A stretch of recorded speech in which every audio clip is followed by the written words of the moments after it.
다윗께서 이제 도망다니잖아요. 그 이야기를 하고 있는데, 도망다니는 상황 속에서 자기의 동족인 그엘라 사람들이 블레셋 사람들한테 공격을 받았다는 이야기를 듣고 다윗이 모른 척하지 않고 거기서 갑니다. 목숨을 걸고 가서 구해내죠. 그런데 그들에게 고맙다라는 말을 듣기도 전에 그들이 배신할 것을 하나님께 듣고 그곳을 재빨리 떠나 광야 산골로 피해 그곳에 머물게 되었습니다. 여러분, 비록 다윗이 그들을 향해서 원망했다라는 마음은, 그 말은 성경이 기록되어 있지 않습니다. 하지만 다윗도 사람인데 그런 일을 경험하면 마음이 기쁘진 않을 거 아닙니까? 그렇죠?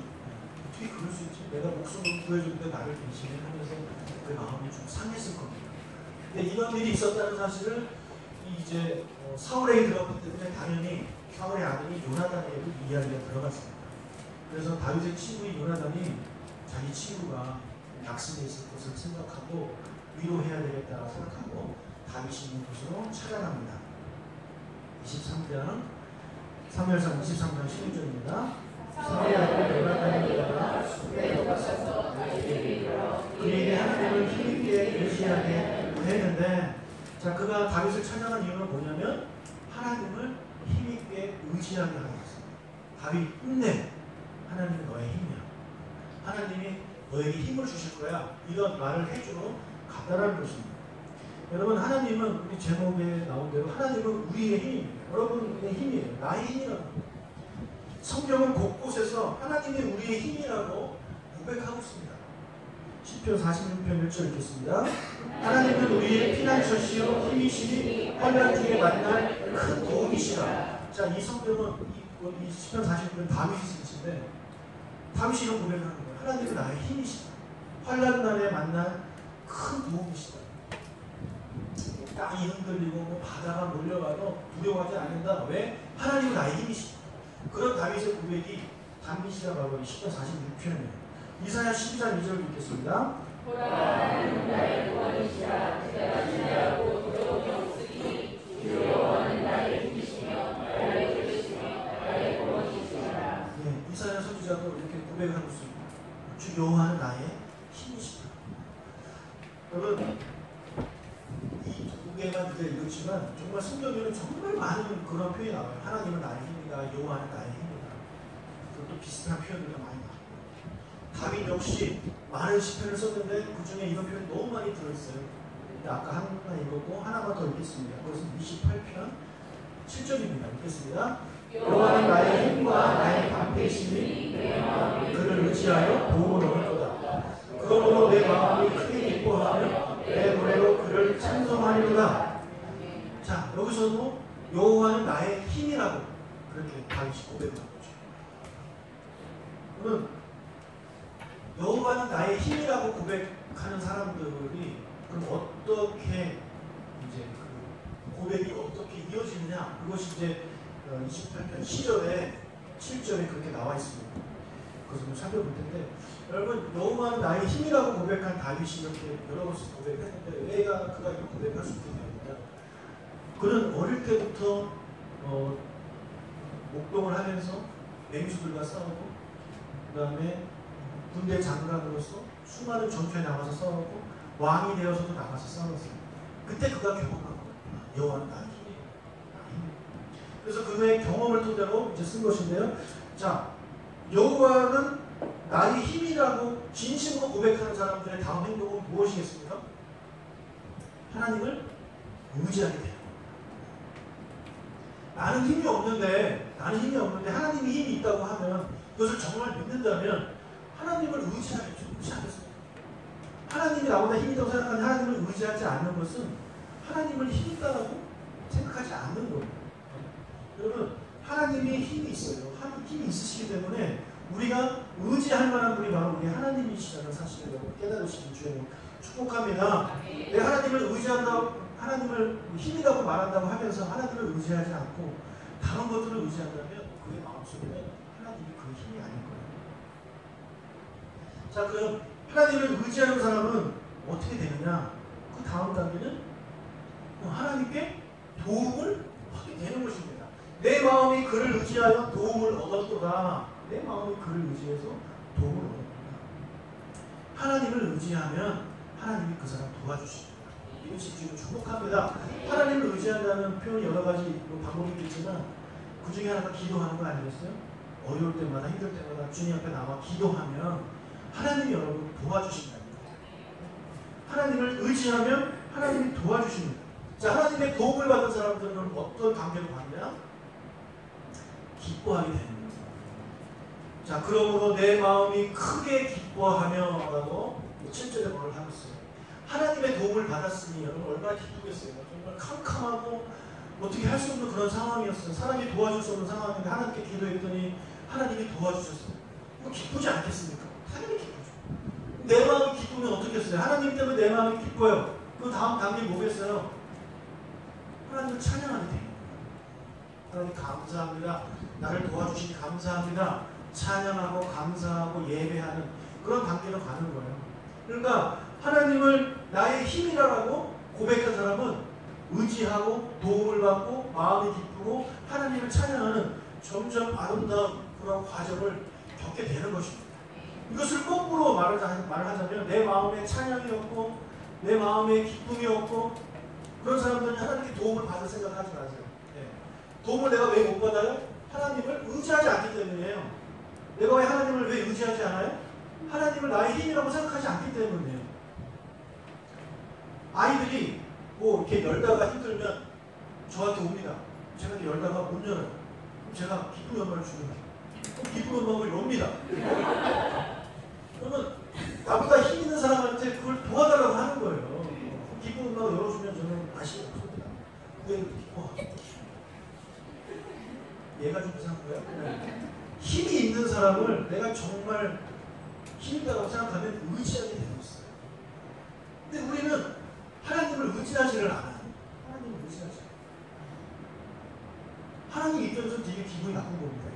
그거 나한테 좀 내가 따줄게. 내가 못 주는 거야. 하나님 좋아요. 하나님 그거 따서 얘기했어요. 네. 하나님 입장에서는 기분이 나빠. 근데 하나님 그거 따주세요 하고 그 벽을 딱 주면 하나님 기쁘게 열어주시다. 이것이 지금 10편, 28편, 7절에 나오는 다윗이 경험한 아주 선순환의 그런 과정으로 나아가는 거예요. 그 기본, 그 기초는 뭐다? 하나님은 나의 힘이다라는 고백입니다. 신앙 고백이에요. 이 신앙 고백을 입으로만 하는 게 아니라 진심으로 내 삶에 진심으로 그것을 믿고 하나님 나의 힘입니다 라고 외치고 와서 기도하고 하나님을 의지하고 그렇게 하는 자에게 하나님 의지하는 자에게 하나님께서 도움도 주시고 그에게 응답받으니까 기뻐하게 되고 하나님을 찬양하는 이런 단계로 나아가게 되는 것입니다. 여러분 마음 기쁘고 하나님을 찬양하는 여러분 되시는 주의 이름으로 축복합니다. 우리 중에서는 뭐가 기본이라고요? 여호와는 나의 힘이라는 고백입니다. 하나님만이 나의 힘입니다. 오늘 본문도 보면 다윗이 하나님의 도우심을 경험하는 것이 기록되어 있습니다. 다윗이 숨는 것을 이제 10이라는 그 광야에 숨었잖아요. 그 지역 주민들이 사울에게 가서 고발을 합니다. 23편 15절 읽겠습니다. 그때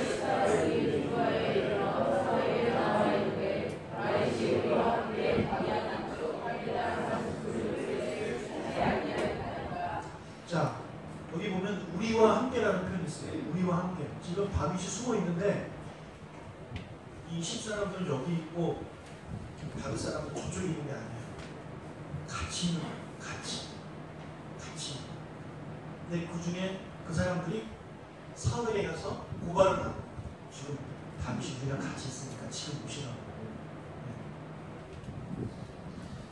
그래서 20절 그러한즉 왕을 내려오시기를 원하시는 대로 내려오소서. 그를 왕의 손에 넘길 것이 우리의 의무이라 하니 왕에게 충성을 해있어요. 당연히 우리가 왕한테 그 다윗을 넘겨야지 이렇게 이야기합니다.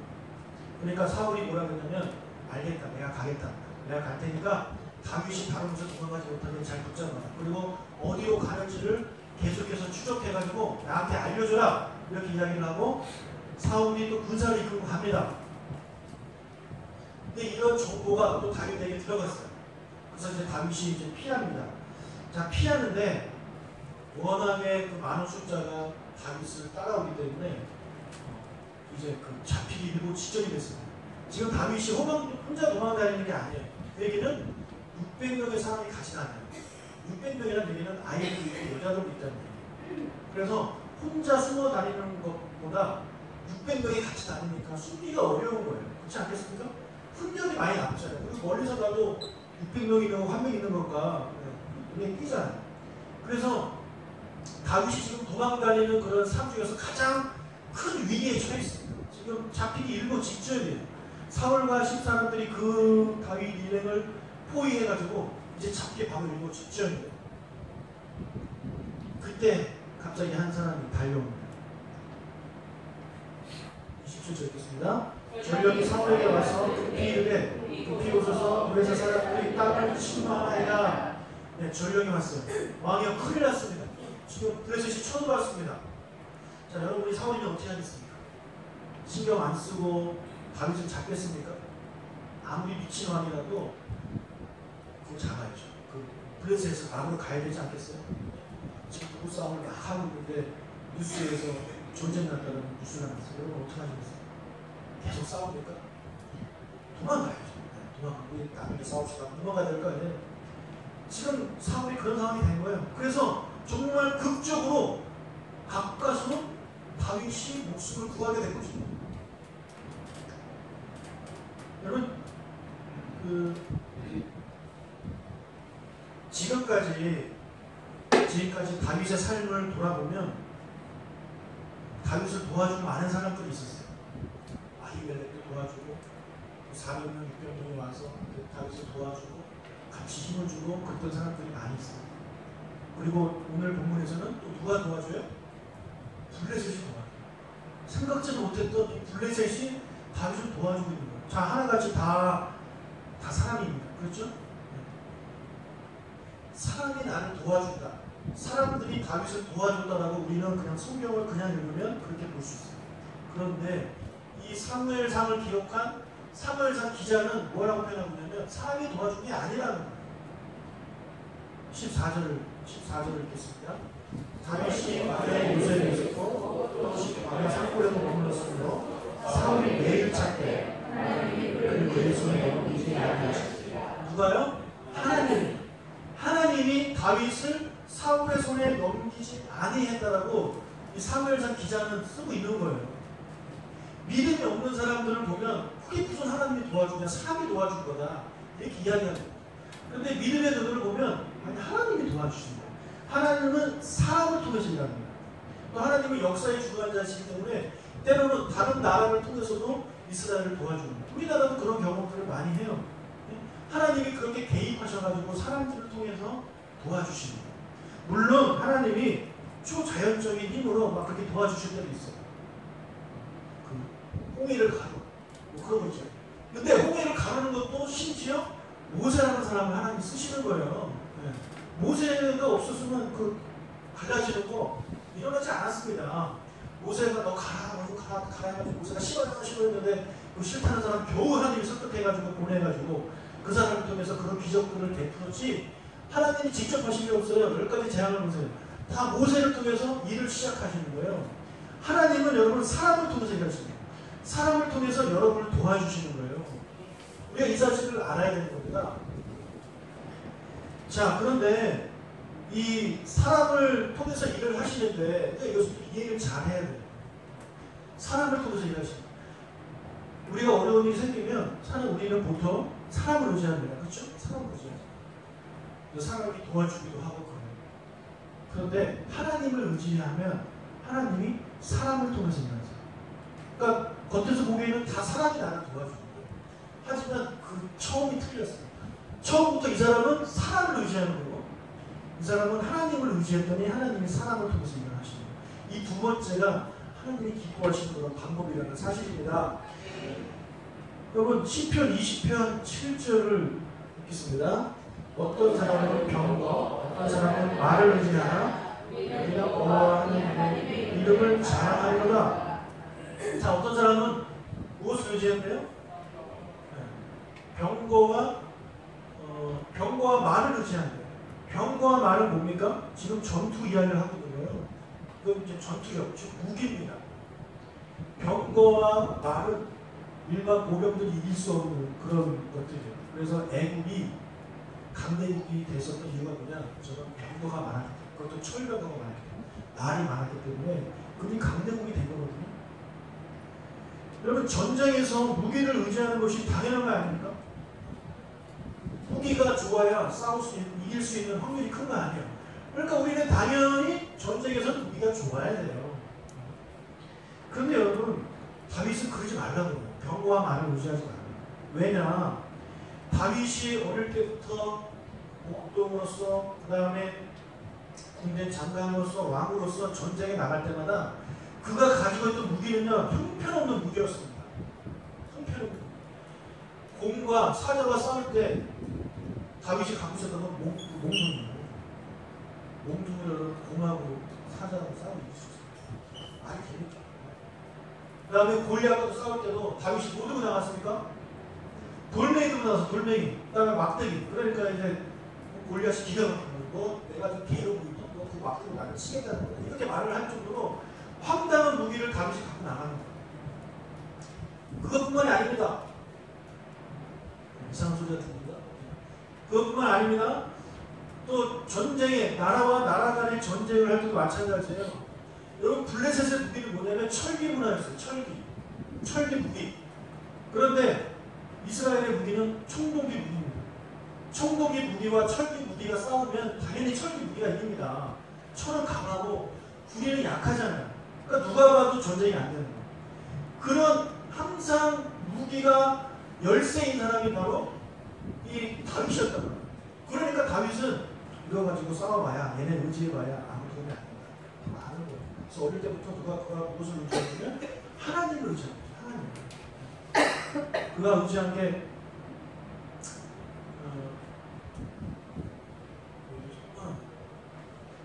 여호와 우리 하나님의 이름을 다윗이 의지한 거예요. 그렇기 때문에 그가 골리앗과 싸울 때도 만군의 하나님의 이름으로 나아가잖아요. 이것이 여러분 다윗과 골리앗 얘기는 전 세상 사람들이 다 아는 얘기입니다. 세상 사람들은 그냥 옛날에 있었던 전설과 같은 그런 이야기라고 생각할 수 있어요. 꼬마가 어떻게 하다 보니까 이렇게 생각할 수 있지만 우리 그리스도인들은요 절대 그렇게 생각하면 안 돼요. 그 다윗과 골리앗의 싸움은 바로 우리 얘기예요. 우리 얘기. 하나님 믿는 우리 얘기예요. 다윗은 바로 여러분의 얘기예요. 여러분이 약해요, 강해요? 여러분 약해요, 강해요? 약하죠, 당연히. 근데 우리의 원수 사탄은 강해요, 약해요? 강합니다. 그런데 골리앗과 싸워 다윗이 이겼다는 얘기는 그가 하나님과 함께하면 이겼다는 얘기인데 우리도 마찬가지죠. 우리도 하나님과 함께하면 그 어떤 세상의 공격도 사탄의 공격도 이길 수 있다는 것을 우리에게 보여주시는 그런 내용이에요. 여러분 이것을 그냥 단순히 옛날 얘기, 전설 그렇게 생각하시면 안 되고 이것은 역사적인 사실이고 이것은 지금도 우리에게 일어나는 그런 일이라는 걸 사실 여러분이 믿으셔야 되는 거예요. 그래서 하나님을 믿고 의지하라고 우리에게 다윗이 강력한 이야기를 하고 있는 것입니다. 자, 병거와 말을 의지하는 사람은 어떻게 되느냐? 비틀거리고 엎드집니다. 옆 사람과 인사합시다. 자, 깨어나십시오. 깨어나십시오. 깨어나십시오. 깨어나십시오. 자, 이제부터 제가 좋은 사람 그냥 쳐다보면서 설교합니다. 마지막에 앉으시면 이쪽에 계세요. 여러분, 병거와 말을 의지하는 사람은 어떻게 된대요? 비틀거리고 엎드러집니다. 비틀거리고 엎드러집니다. 반면에 하나님을 의지하는 사람은 어떻게 된대요? 일어나 바로 선대요. 이게 다윗의 고백이에요. 다윗의 고백. 여러분, 병거와 말, 즉 사람, 여러분이 갖고 있던 경험, 경력, 돈, 건강 이런 거 의지하지 마십시오. 그런 거 의지하면 자빠지고 엎드러지는 거예요. 얼마 못 갑니다. 여러분이 철석같이 믿고 있는 사람 언제 여러분 뒤통수 칠지 모르는 거예요. 여러분이 믿고 있는 그 돈, 건강 언제 여러분 곁에서 떠날지 모르는 거예요. 반면에 하나님 아버지는 절대 우리를 떠나지 않아요. 우리가 어떤 상황에 있어도 하나님 아버지는 떠나지 않는 분이에요. 그렇기 때문에 그분을 의지하면 우리는 일어나서 바로 설 수 있는 사람들이 되는 것입니다. 그럼 여러분이 되시길 주 이름으로 축복합니다. 네. 다윗을 위로한 요나단이 전에 다윗과 언약을 맺었잖아요. 그것이 이제 18장 얘기인데 오늘 23장에 보면 다시 한번 언약을 맺습니다. 읽겠습니다. 두 사람이 여호와 앞에서 언약하고 다윗의 숫불에 머물고 요나단은 자기 집으로 돌아가니라. 자, 두 사람이 언약을 맺는데 18장에 나왔던 언약이 첫 번째 언약이에요. 이때는 다윗이 골리앗을 무찌르고 난 직후입니다. 그래서 그의 모습을 보고 요나단이 반했어요. 너무 멋있는 거예요. 같은 남자지만 멋있는 남자 보면 좋습니다. 네. 이것을 가지고 막 동성애라고 이상하게 해석하는 인간들이 있는데 동성애 아니에요. 그래서 언약을 맺어요. 언약을 맺는데 어떻게 언약을 맺었냐면 자기가 입고 있던 옷을 줬다는 표현이 있어요. 그 외에 뭐 군복도 주고 칼도 주고 활도 주고 띠도 줬지만 중요한 것은 그의 옷을 줬다는 거예요. 옷을. 옷은요 그 사람의 정체성을 말을 하는 겁니다. 지금 요나단이 입고 있는 옷은 어떤 옷이냐? 쉽게 말해 세자의 옷이에요. 세자. 다음 왕이 될 사람이에요. 그냥 왕자도 아니고 세자란 말이에요. 여러분 아무리 돈이 많아도 돈 많은 그 연미정 사람이 연미정 아들이 돈이 너무 많아. 그래가지고 백화점 가가지고 세자 옷 같은 거 살 수 있습니까? 이 옷이 마음에 드네? 그거 입고 다녔다가는 걔는 그냥 죽는 것뿐만 아니라 그의 가족이 몰살되는 거예요. 아무나 입을 수 없는 옷이 세자 옷이에요. 세자만 입고 옷을 입을 수 있는 거예요. 지금 요나단이 입고 있는 옷은 세자 옷이라는 거예요. 근데 그것을 벗어서 줬어요. 다윗에게. 이 말은 나 더우니까 너 춥니? 이따가 이렇게 이거 아니에요. 네. 내가 왕이 돼야 되는데 너가 왕이 돼야 돼. 나의 왕권을 너에게 주겠다는 거예요. 나의 나라를 너에게 주겠다는 거예요. 일방적으로 주겠다는 거예요. 이것이 다윗과 그가 맺은 언약이에요. 근데 이것이 언제 한 거냐? 그들이 아주 어렸을 때, 청소년 때 이야기예요. 그리고 세월이 좀 지났어요. 세월이 지났는데 상황이 어떤 상황이 됐냐면 다윗은 도망다녀요. 도망다니고 사람들은 다윗을 계속 고발해요. 도와줬던 사람도 고발하고 같이 숨어있던 사람도 고발하는 거예요. 네? 누구한테? 사울에게. 그러니까 다윗이 믿을 사람이 없어요. 누굴 믿겠습니까? 그런데 그의 친구가 한 명이 있는데 요나단이. 근데 요나단이 누구야? 그러면 사울의 아들이에요. 다윗이 그런 생각은 안 했겠지만 요나단이 생각하기에 다윗이 불안할 것 같은 거예요. 아무도 그를 도와주지 않는데 사울에게 이르고 있는데 예? 사울에게 이르고 있는데 나는 사울의 아들이야. 나는 사울의 아들이면 사람이 나를 다윗이 나를 괜히 의심하지 않을까? 나의 그 사랑을 그 나의 진심을 몰라주지 않을까? 그런 마음이 있어가지고 그게 찾아간 거예요. 그래서 언약을 맺는 거예요. 다윗아 내가 너랑 그때 언약을 맺은 것은 내가 젊었을 때 아무것도 모르고 그렇게 한 게 아니야. 그 마음은 나는 아직도 가지고 있어. 너가 비록 도망다니고 그런 신세가 된다 할지라도 나는 너가 왕이 되어야 된다고 생각해. 그러니까 읽지 않았지만 우리 아버지도 너가 왕이 될 것을 알고 계셔. 이렇게 이야기를 하는 거예요. 나는 왕에 대한 욕심이 전혀 없다. 하나님이 너를 도와주시고 하나님이 너를 살려주시고 하나님이 너를 왕시켜 주실 것이다. 걱정하지 마라. 그의 마음을 안식시켜주면서 다시 한번 언약을 맺고 있는 것입니다. 그럼 세상에 이런 친구가 없습니다. 요나단 같은 친구가 되시기를 주님 축복합니다. 여러분 먼저 되시면 여러분 다윗 같은 친구가 되실 수 있을 겁니다. 여러분 요나단은요 우리 구주 예수 그리스도를 예표하는 사람이에요. 예표하는 사람 예수 그리스도. 다윗도 예수님을 나타내는 사람이긴 하지만 요나단도 예수님을 나타내는 사람이에요. 다윗을 향한 요나단의 마음이 바로 저와 여러분을 향한 우리 예수님의 마음이라는 것입니다. 여러분 우리가 뭐가 잘났다고 하나님 입장에서 아들을 보내주시고 우리가 뭐가 있다고 예수님 입장에서 우리를 위해서 이 땅에 오시고 우리 대신 십자가에 달려 돌아가십니까? 그리고 우리가 뭐가 잘났다고 하나님이 우리를 하나님의 아들로 삼아주시는 거예요. 하나님 아버지의 마음이 곧 요나단의 마음입니다. 그냥 일방적으로 사랑하는 거예요. 일방적으로 사랑하고 내 모든 것을 다 주는 거예요. 아낌없이 주는 사람이 바로 요나단인데 그 사랑이 바로 예수 그리스도의 사랑이라는 거죠. 그리고 다윗이 어떤 상황이 있든지 간에 너와의 약속은 절대 변하지 않는다. 재확인시켜 주신 것처럼 우리가 어떤 상황이 있어도요 우리를 향한 하나님의 약속은 변하지 않아요. 영원하십니다. 변질되지 않아요. 그것을 보고 성경 뭐라 그러냐면 하나님은 신실하시다는 표현을 씁니다. 우리가 찬양 가운데 신실하신 하나님 이런 표현을 많이 쓰는데 그게 그런 의미예요. 하나님이 나랑 한번 하신 약속은 절대 먹히지 않는다는 거예요. 하나님은 한 번도 나를 실망시킨 적 없으시고 언제나 긍휼과 공의로 나를 지키시고 그게 하나님의 신실성이라는 것입니다. 신명기 7장 9절 읽겠습니다. 그런즉 너는 알라 오직 내 하나님 여호와는 하나님이시요 신실하신 하나님이시다. 하나님은 신실하시다. 그러면서 그를 사랑하고 그의 계명을 지키는 자에게는 천대까지 그의 언약을 이행하시며 미래를 베푸신다. 네. 누구에게요? 그를 사랑하고 그의 계명을 지키는 자에게는, 그러니까 즉 하나님의 자녀에게는 천대까지 그의 언약을 이행하신다. 천대까지. 천대까지 하면 딱 아니냐? 그 말이 아니죠. 영원하다는 얘기예요. 여러분, 사람들은 상황에 따라 말을 바꿉니다. 참 간사합니다. 상황에 따라 말을 바꿔요. 유리할 때, 불리할 때 말을 바꿔요. 그래서 가서 얘기하면 내가 언제 그랬냐? 그러시면 그건 너가 잘못 알아듣는 거예요.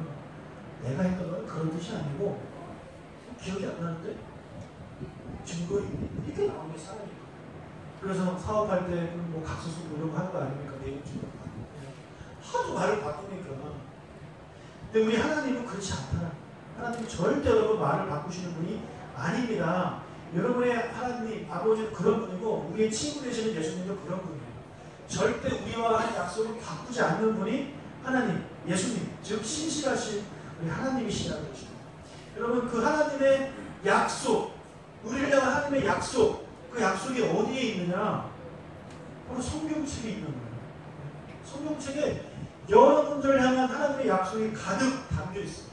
그렇기 때문에 우리가 성경을 읽고 또 읽어야 되는 거고, 듣고 또 들어야 되는 것이에요. 공부하고 또 공부하는 이유가 바로 여기 있는 거예요. 내가 하나님의 약속을 말씀 다 안다?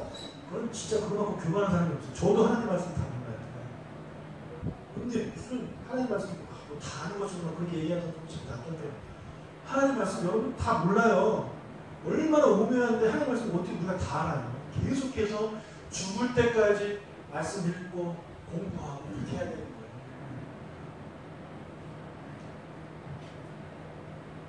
그래서 우리가 이제 광고했지만 목요일날 저녁에는 목요일 날에 공부하고 점심 먹기 전에는 화요일날 수요일날 공부를 하고요. 이거 뭐 여자만 하는 거 오해하지 마세요. 남자도 해야 돼요. 남자도 할 수 있어요. 시간 되시는 분은 오세요. 수요일 오전은 중동에 있는 한 커피숍에서 할 거고요. 목요일 저녁은 교회에서 할 겁니다. 여러분 꼭 신청하셔서 같이 공부하신 여러분 되시기를. 그래서 하나님의 약속이 도대체 뭔지 좀 아신 여러분 되시길 주님으로 축복합니다. 네. 자, 오늘 본문인 사무엘상 23장에 보면 두 부류의 사람이 나타납니다. 두 부류. 서로 대조를 이룹니다. 한 부류는 사울과 사울에게 협력하는 사람들이, 그일라 사람들이라든지 십 사람들이에요. 자, 이 사람들은 자신들을 위해서 남을 희생시키는 사람. 나를 위해서 남을 희생시키는. 사울은 자기의 그 왕권을 굳건하기 위해서 다윗을 죽이려고 하고, 그일라나 십 그 사람들은 자신의 아들을 위해서 다윗을 고발하는 거예요. 네. 이런 사람들이 바로 남을 희생시키는 사람입니다. 여러분, 세상에서 이런 사람들을 좋게 보지 않지만 우리도 모르게 저렇게 살아갑니다. 남을 희생시키는 거예요. 나를 위해서. 내 가족에서 남을 희생시키는 거예요. 사기치는 사람들 그렇고요. 원산지 속이고 있잖아요. 먹는 거 가지고 장난치고 좋은 제품 많이 주고 좋은 곳을 이야기하고 과장하고 이런 거 다 나 돈 벌려고 남을 희생시키는 거 아닙니까? 그런 사람들이 많고 이런 사람들이 돈을 벌어요. 네. 세상이 그런 세상이 되어버렸어요. 우리 그리스도는 그러면 되지 않습니다. 우리는 어떤 사람이 되야 되냐면 남을 위해 남을 희생시키는 사람이 되어야 돼요. 오늘 본문에는 요나단과 다윗이 그런 사람이에요. 요나단은 다윗을 위해서 자기를 희생시켜요. 그게 오직 다윗을 위해서만이겠습니까? 다윗이 왕이 돼야 이 나라가 굳건하게 되니까 더 나아가면 이스라엘 백성들을 위한 그 결정이에요. 정말 어려운 거 아닙니까? 반면에 또 다윗은 어떻습니까? 그일라 사람들을 구하기 위해 자기 목숨을 거는 거예요. 이게 남을 위해 희생하는 사람의 모습이 바로 다윗과 요나단을 볼 수 있어요. 오늘 본문에 이 두 부류가 나옵니다. 우리 예수 그리스도가 바로 두 번째 부류의 분 아닙니까? 우리를 위해서 하늘 보좌 영광을 버리고 이 땅에 오시고 또 우리를 위해서 십자가를 지시고 우리를 위해서 돌아가셨잖아요. 어떻게 그것만큼 더 희생할 수 있습니까? 그 완벽한 희생을 우리에게 보여주신 예수 그리스도, 그분을 믿는 우리들은 그분을 따라 살아야 되는 거예요. 그게 바로 제자도예요. 예수님을 따라간다는 것이 바로 다른 게 아니라 예수님이 남을 위해 희생한 것처럼 나도 남을 위해 희생하는 삶을 살아야 되겠다라고 각오를 하고 결단하고 남을 위해서 나를 조금씩 희생할 수 있는 사람이 되어가는 것, 그것이 바로 제자도의 길이라는 것입니다. 그러면 세상은 말하죠. 왜 너가 희생하는 거야? 왜 너가 희생하는 거야? 그런 사람들은 어리석게 봅니다. 여러분, 세상의 관점으로 봤을 때 예수 그리스도만큼 어리석은 사람은 어리석은 분이 없어요. 다윗만큼, 바울만큼, 요나단만큼 바보 같은 사람이 없어요. 왜 저래? 뭐 저렇게까지 해야 되나? 뭐 저 정도까지 해야 되나? 이런 얘기를 들어요. 여러분 그 생각 안 합니까? 요나단 보면서 한 번도 한심하다는 생각 안 해보셨나요? 여러분 아들이 만약에 그렇게 하겠다면 여러분 하라고 하겠습니까? 말리겠습니까? 우리 그리스도인조차도요, 저 두 번째 부분에 대해서 그렇게 마음이 열리지 않았어요. 저게 살기가 어렵기 때문에.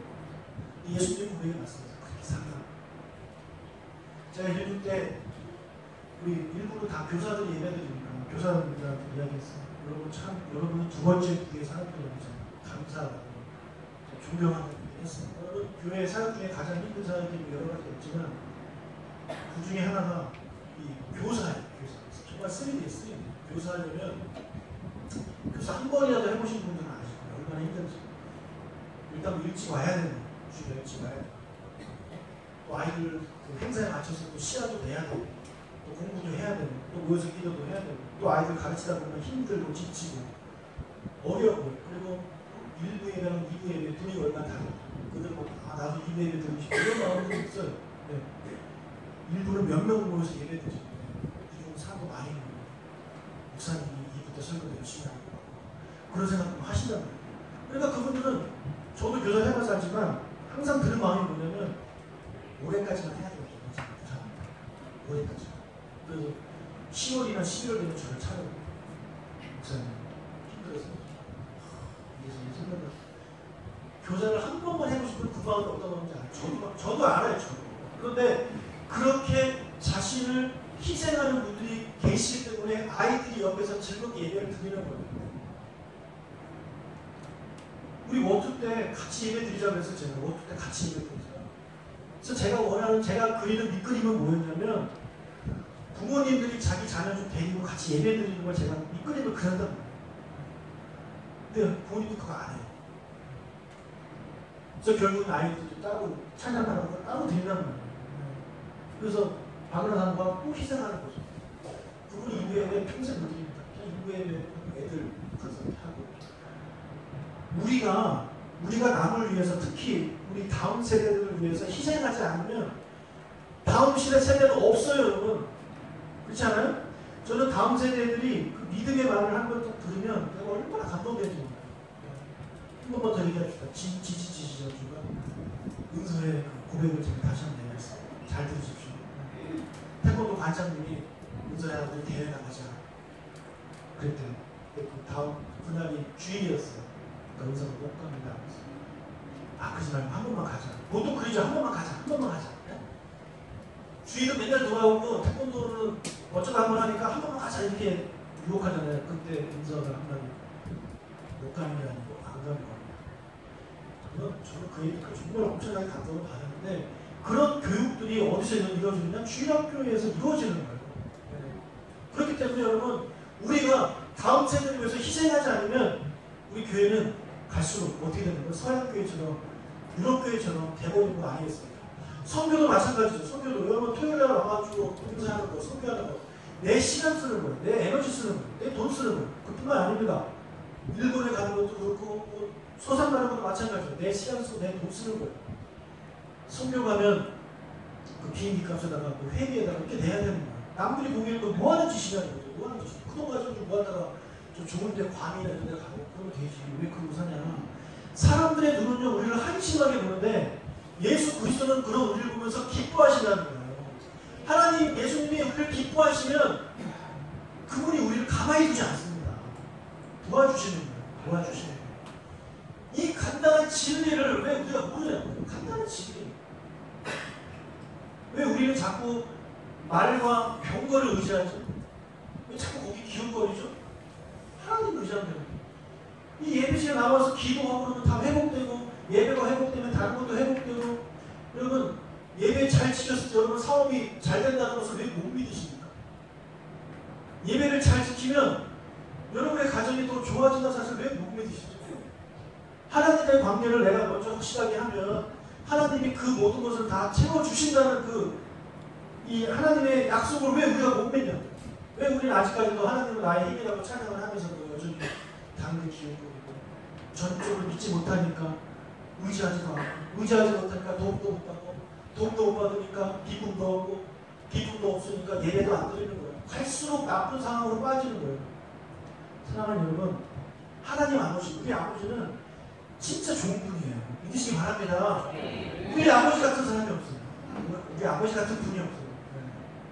그 좋은 분이 이 성경을 통해서 수없이 우리에게 약속하셨고, 나를 의지하면 내가 너를 도와줘. 내가 너를 도와주면 너를 기쁘게 될 것이다. 너는 나를 더 예배하게 될 것이라고 그 약속하신 그 말씀을 믿고 여러분 그렇게 살아가신 여러분 되실 주님 축복합니다. 요나단과 다윗처럼 예수 그리스도처럼 바울처럼 남을 위해 내 시간을 쓰고 물질을 쓰고 희생할 수 있는 주님의 나라를 위해서 그렇게 살아가신 여러분 되실 주님을 축복합니다. 여러분에게 주어진 그 시간들을 여러분만을 위해서 살지 마십시오. 우리가 누구를 존경합니까? 남을 위해서 사는 사람 존경하지 않아요? 여러분 존경받는 사람이 되고 싶지 않습니까? 시대가 이상해져가지고요, 존경받는 사람보다 돈 많은 사람이 더 궁금한 그런 시대가 돼요. 아이들도요, 존경하는 사람이요 부자예요. 부자를 존경해요. 여러분 존경받는 사람이 보통 가난합니다. 의사가 돼가지고 의사의 타이틀 따가지고 개업하는 돈 많이 벌 사람들이 그거 가지고 나가서 선교하고 이민스터 같은 그런 사람들 옛날에 그 사람들 존경했는데 이제 그 사람들 바보라고 그래요. 왜 그런 사람이냐? 너는 그러지 마라. 너는 그러지 마라. 그 마음은 좀 이해는 하지만 하나님 더 기뻐하시니까. 야, 내가 너 기껏 공부시켰더니 내가 너 기껏 의대 나오겠더니 그 선교사를 나가겠다고? 내가 너 기껏 공부시켰더니 목사하겠다고? 내가 너 기껏 그렇게 해줬더니 뭐 그런 일을 하겠다고?